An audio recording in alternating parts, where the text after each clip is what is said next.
Salutations audience, you're watching BaveryCo, I'm Ben, and today I'll be doing a video about LARPing. But first, I'd like to apologise for the lack of content in the last few weeks.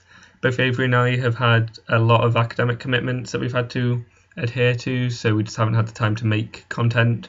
But we assure you that we'll rectify this, especially as Christmas is coming up, so we're going to be on holiday. You'll also be seeing some joint videos from Avery and I. We've decided we're going to do some joint videos for you guys. And you'll also be seeing some collaborations with Avery and Marin Scott, who she did some work with a few months ago. There will be a link in the description to Marin's channel if fashion and makeup and all things lovely is your cup of tea. But on with my video.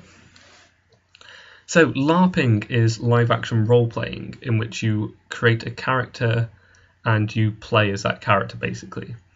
This will be within a system, so there will be refs. These are the people who oversee each event, and so they will have written a system, which it basically means they create an entire world. They'll create rules and history and lore and races and nations and everything, and so you create a character within that system.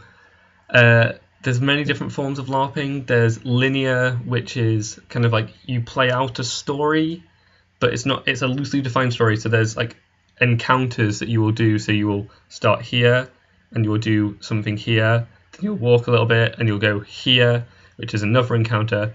And so you kind of play through the story, but the way the story goes is really defined on how the characters interact and stuff. So for example, at my university, I'm in the Role-Playing Society, and the Role-Playing Society does weekly LARPs. And so I was in a steampunk LARP in which I was playing a character, and the character accidentally didn't kill. That's a very contentious issue within the society. I attacked two people who were mocking my character, and so the entire LARP had to change because as well as having to complete our objective, we were also being chased by guards throughout the day. So it's a very fluidic thing. Even though it is kind of like regimented to the story. You then have open world LARP, which is, there's not so much of an encounter system, it's more like an open world video game. So there's like a main story, but then there's like little side quests, and the combat isn't as fixed. So in a linear system, the combat occurs in combat encounters. This is much more of a rolling combat, much like an open world video game. So you'll come across enemies, or enemies will be out in the world, but there may still be encounters. There may still be parts of an encounter where there are bad guys to be killed. So that's another thing. Combat is usually, it's either rolling, so it happens whenever, or encounter based, so there'll be non-combat encounters. And so these systems can span a very, very vast number of genres. For example, my university's role-playing society does 4 LARPs, 3 regular, 1 intermittently, and so that's a medieval fantasy, a steampunk, a Viking, and a vampire LARP. So how can you get involved with LARPing? Well, if you're a university student like me, I'd look out for a roleplay society or a LARPing society.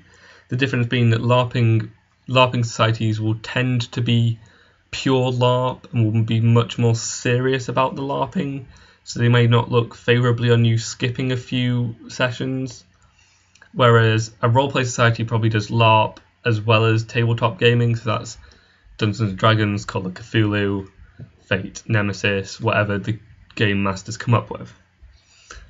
So look out for those. There are LARPing and gaming societies outside of universities. It's not just a university thing. So look out for those, do some internet searches. There are national LARPs, especially in the UK. It's just find a way to get involved, even if you're the one who writes your own system and invites people to come and play. For example, yesterday I spent all day in a playtest for a system that a former member of my university's roleplay society had created, so I volunteered to play in the playtest, but you can just do that with general members of the public, invite them in. But here are some things to remember.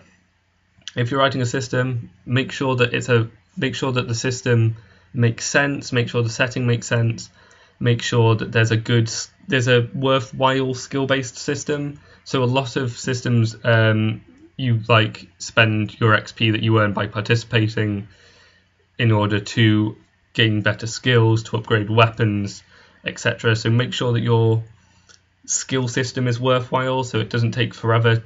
So it doesn't take forever to level up, and it's worth leveling up. Remember, if you do get involved in LARPing, to be aware of people's out of character contact levels, or contact comfort levels. Basically, this means that usually things like healing or stealth pickpocketing may involve you touching another person, and so you just need to be aware of how they feel about people touching them. So it might range from people are just they want you to ask permission, or they just don't want you to do it at all, to people are very much, I'm in character, touch me however, but make sure you know it's in character.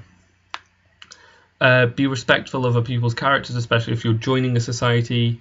People may have very, very well-rooted characters, or characters that are very, very different to who they are outside of the game. And so just be aware that you respect their characters and that you don't annoy them out of character by doing stuff in character that ends up their character becoming worse off. So those are some things to remember. I will link a few LARP sites, i.e. places where you can buy LARP weapons and LARP armor and gear and stuff. But my advice is just go onto Google and try and find a LARP place near you, or write your own system if you are that so inclined, and just get people to try and play it with you. So I know this has been a bit of a weird video, but again, academic commitments. However, we will be back to regular broadcasting ASAP, and I hope you have a good week, guys. Bye.